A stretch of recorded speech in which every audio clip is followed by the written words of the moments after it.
Bonjour et bienvenue. Aujourd'hui, on va regarder de plus près une actu assez chaude là, qui concerne le footballeur Pathé Ciss. Oui, l'international sénégalais. Exactement. On a quelques brèves, des alertes infos qui sont tombées juste après un match récent. C'est ça, des infos assez fragmentaires pour le moment. Voilà. Et l'idée, c'est un peu d'assembler ces pièces, quoi. Comprendre ce qui s'est passé pour lui. Il joue au Rayo Vallecano, c'est ça. Oui, en Espagne. Et surtout voir ce que ça pourrait vouloir dire pour la suite, notamment pour sa place avec les Lions de la Teranga. Tout à fait, on va essayer de voir ce que ces infos nous disent, et peut-être aussi ce qu'elles cachent encore un peu, hein. Allez, on y va. Alors, le début de l'histoire, c'est un match. Rayo Vallecano contre la Real Sociedad. Classique de Liga. Voilà. Et là, il y a un truc qui se passe. Une des sources, elle titre Cash. Pathé Ciss sort sur civière face à la Real Sociedad. Ah oui, l'image est forte là. Civière, ça veut dire que, bon, Ben oui, ça marque tout de suite. Ça fait penser à un truc potentiellement sérieux, non? c'est clair. C'est le genre d'image qui fait tilt immédiatement. Ça installe direct une inquiétude pour tout le monde en fait. Le joueur, le staff, les supporters, Et quasi instantanément, la question qui fâche, celle qui dépasse le club, elle est posée. la sélection. Exactement. Les sources demandent Pathé Ciss vers un forfait pour le rassemblement des Lions. Les Lions, donc le Sénégal. C'est fou comme ça va vite, hein. Blessure en club et bam, première pensée, l'équipe nationale. Surtout pour un joueur comme lui, j'imagine. Il compte pour le Sénégal. Oui, oui, c'est un joueur qui est régulièrement appelé, milieu de terrain, beaucoup de travail, important pour l'équilibre de l'équipe. Donc oui, son absence, c'est pas anodin. Donc, Aliou Cissé, de sélectionneur, doit suivre ça de près. Surtout si le rassemblement arrive vite. On sait si c'est important, ce rassemblement. Qualifications, amicaux. Alors les premières dépêches le disent pas toujours, mais c'est une super question, parce que l'impact change, c'est sûr. Manquer des amicaux, bon, c'est pas idéal. Mais rater des matchs de qualif pour la CAN ou le mondial, Là, c'est autre chose. voilà, ça peut te coûter ta place. Remettre en cause ta dynamique en sélection, la continuité, c'est hyper important à ce niveau. Et cette phrase, vers un forfait. C'est pas encore sûr, mais ça sent pas bon, quoi. C'est ça, ça montre la tendance, l'hypothèse la plus probable vue de l'extérieur, juste après l'incident. Sortir sur civière, statistiquement, ça laisse penser à une indisponibilité. Mais bon, Ça reste une hypothèse. exactement, c'est une projection, on attend le diagnostic médical, le vrai. Il y a parfois un écart entre l'image choc et la réalité de la blessure. C'est vrai. D'ailleurs, il y a une petite touche un peu plus perso dans les infos, un peu d'émotion. Une source ajoute espérons que ce ne soit rien de grave. Le petit emoji prière, là. Ah oui, ça traduit bien l'inquiétude générale, l'empathie. Au-delà du sportif, il y a l'homme, quoi. On espère d'abord que le gars va bien. Carrément.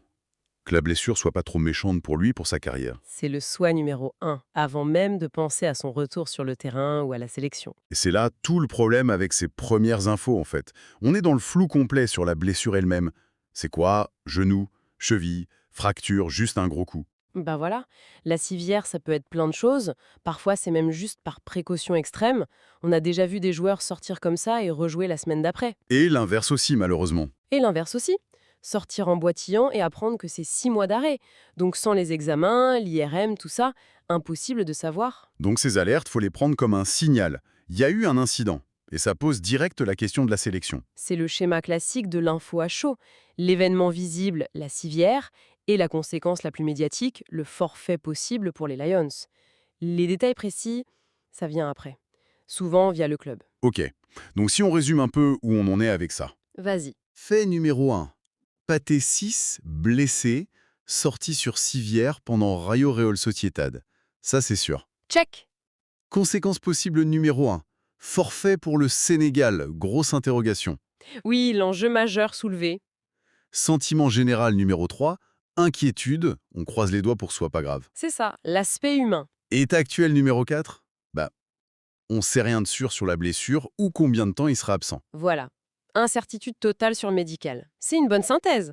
Et ça montre bien comment une info limitée peut tout de suite pointer vers des trucs importants comme une sélection nationale. C'est vrai que le lien club-sélection est immédiat.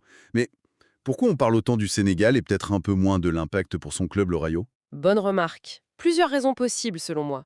Déjà, la sélection, ça a souvent une aura plus grande, ça touche plus de monde, tout un pays derrière. Oui, c'est vrai. Ensuite, il y a le timing. Si le rassemblement est imminent, l'impact est direct. Est-ce qu'il est sur la liste ou pas? Pour le club, une absence de quelques matchs, bon, c'est gérable, ça se voit sur la durée. Le Rayo a peut-être plus de solutions de rechange aussi. Potentiellement. Et puis, Pathé 6, c'est peut-être une figure proportionnellement plus importante pour le Sénégal qu'il ne l'est pour le Rayo, même si c'est un joueur clé pour eux aussi, hein. Attention. Je vois. Le Rayo, c'est un bon club de Liga, mais pas le top niveau. Ils comptent sur lui, mais ils ont un effectif. Pour le Sénégal, s'il est titulaire ou un joker important, Exactement. Ça plan à changer de système peut-être. Perdre un joueur juste avant de se retrouver, c'est jamais simple pour un sélectionneur.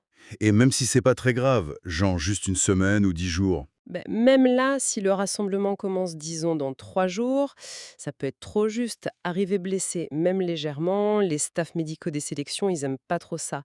Ils prennent souvent zéro risque. Logique. Et si c'est plus sérieux, quelques semaines ou pire?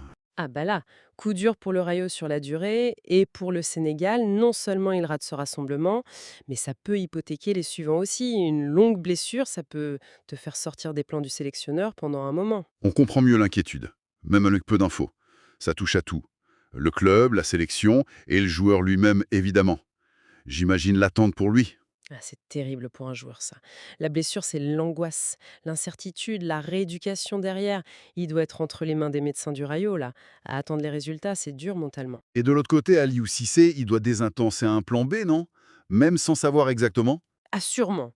Les sélectionneurs, ils sont au courant très vite. L'image de la civière, ça suffit pour qu'ils commencent à réfléchir. Qui appeler à la place, préalerter un autre joueur, la machine se met en route. Donc cette petite brève sur Pathé 6, en fait, c'est juste la pointe de l'iceberg. Ça a des répercussions partout. C'est tout à fait ça. Une petite ligne sur un site d'info et derrière, ça déclenche plein de choses. Et ça nous rappelle aussi à quel point tout est fragile pour un sportif. Ça peut basculer vite. Oui, on oublie parfois les risques du métier, derrière les matchs et les résultats. C'est ça. Et même la communication autour. Les clubs sont souvent prudents au début, ils donnent pas tous les détails tout de suite, ce qui laisse la place aux rumeurs, d'où l'importance de rester prudent avec les premières infos qui tombent. Message reçu. Donc, on va suivre ça de près dans les prochains jours, attendre les nouvelles officielles du club, surtout. C'est la seule chose à faire. Savoir qu'il y a une alerte, comprendre ce que ça implique potentiellement, mais attendre les faits confirmés pour savoir vraiment. Bon, pour conclure cette première analyse, l'info clé, c'est cette blessure de Pathé 6, la sortie sur civière, et le gros point d'interrogation sur sa présence avec le Sénégal. C'est ça, les implications sont potentiellement importantes pour lui, pour le Rayo et pour les Lions. La situation est donc vraiment en suspens, on attend le diagnostic médical pour y voir plus clair. C'est ça qui dira s'il est forfait ou non. Tout à fait. Et tu vois, au-delà de ce cas précis, ça nous amène à réfléchir un peu, non, sur la façon dont on consomme l'info sportive. Ce flux constant, ces alertes immédiates. Oui, comment on fait le tri? Exactement.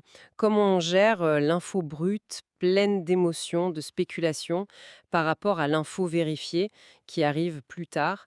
Ça demande peut-être un peu de patience, de recul, pour pas s'emballer à chaque notification. Une bonne réflexion à garder en tête, c'est vrai.